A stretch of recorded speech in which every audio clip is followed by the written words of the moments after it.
Salut à tous, c'est Ketos. Bienvenue dans une nouvelle vidéo du cal attrape-rêve amovible. Nous allons réaliser ensemble le motif du mois de mai. Comme d'habitude, je vous remets dans le petit i ou en description le lien vers la vidéo de présentation du projet. Vous retrouverez également la playlist avec tous les motifs déjà réalisés. Et pour gagner un exemplaire du mois, cela se passe dans les commentaires de cette vidéo ou sous la photo dédiée sur Instagram. Le motif du mois de mai est assez particulier. Je voulais au début réaliser du muguet. J'avais vu quelques petites choses sur Pinterest, comme ceci, et j'ai commencé à réaliser les clochettes et ensuite les feuilles. À l'assemblage, cela me donnait quelque chose de très grossier, et du coup j'ai vite abandonné. Dans les moodboards associés au muguet, il y avait souvent du lilas. Au début j'étais un peu dubitative, et lorsqu'une de mes collègues de travail a ramené du lilas qui a embaumé toute la pièce, cela m'a inspirée. Je suis donc partie sur une ronde de fleurs de lilas. C'est un motif répétitif que l'on peut twister avec différentes couleurs ou non. J'ai énormément de mal à avancer sur ce motif du mois de mai. Du coup, pour ne pas prendre trop de retard, j'ai découpé cette vidéo en deux parties. Une partie crochet concentrée sur les fleurs, et ensuite une deuxième partie montage que je ferai après mes vacances. Je pourrai rattraper mon retard durant l'été.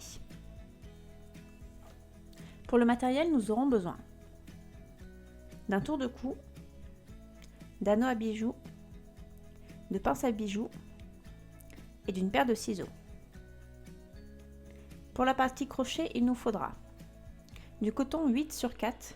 Ici, moi j'ai utilisé du coton King de chez Hobby, lilas, violet et prune. J'ai utilisé un crochet de 1,75 mm. Et si vous voulez réaliser les pistils, il vous faudra du coton de la même qualité, de couleur jaune ou blanche. Pour réaliser une fleur,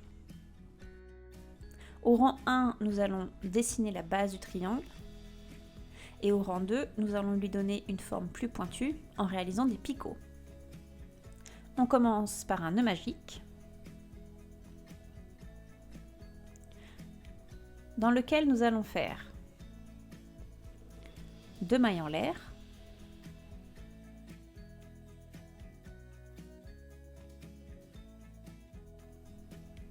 une demi-bride,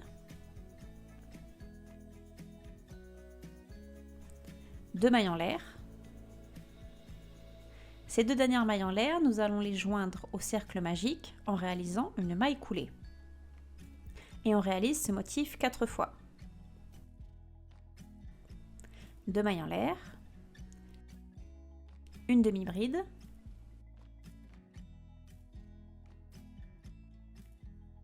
deux mailles en l'air,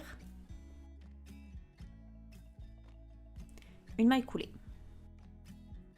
Une fois les 4 bases de triangle formées, tirez un petit peu sur le fil non relié à la pelote pour refermer le cercle. Ne tirez pas encore complètement. Pour le deuxième rang, nous allons affiner la forme des triangles. Pour cela,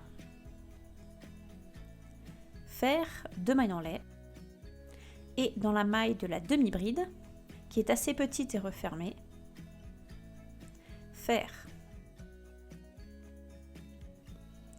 une maille serrée, 2 mailles en l'air et une maille serrée.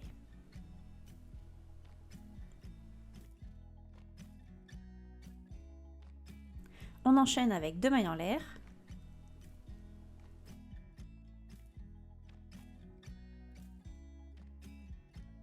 que l'on rattache au cercle magique par une maille coulée.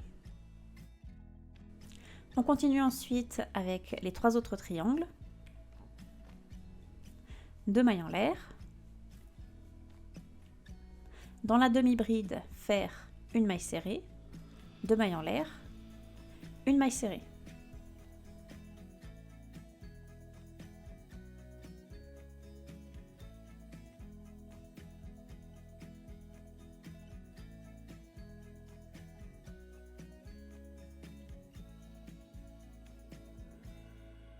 Puis 2 mailles en l'air que l'on rattache au cercle magique par une maille coulée. On fait de même pour les 2 autres triangles. N'ayez pas peur si vous avez l'impression que tout cela se chevauche. Quand on finit par resserrer le cercle magique, tout cela prend forme.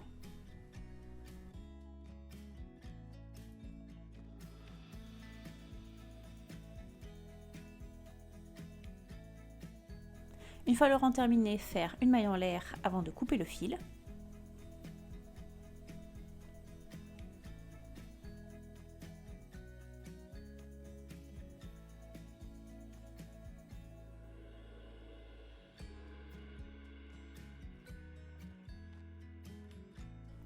Tirez bien sur le fil non relié à la pelote pour bien serrer le cercle magique.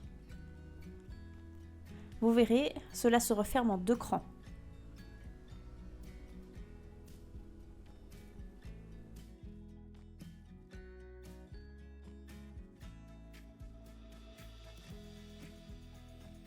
Rentrez les fils au dos de la fleur et coupez-les. Si vous souhaitez avoir un rendu plus anguleux pour les fleurs, vous pouvez les bloquer.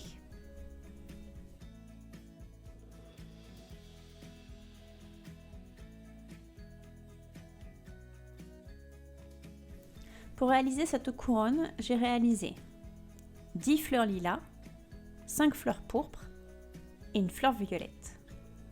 C'est ici que se termine la première partie de cette vidéo. On se retrouve courant juillet pour la partie montage. D'ici là, prenez soin de vous. Bye!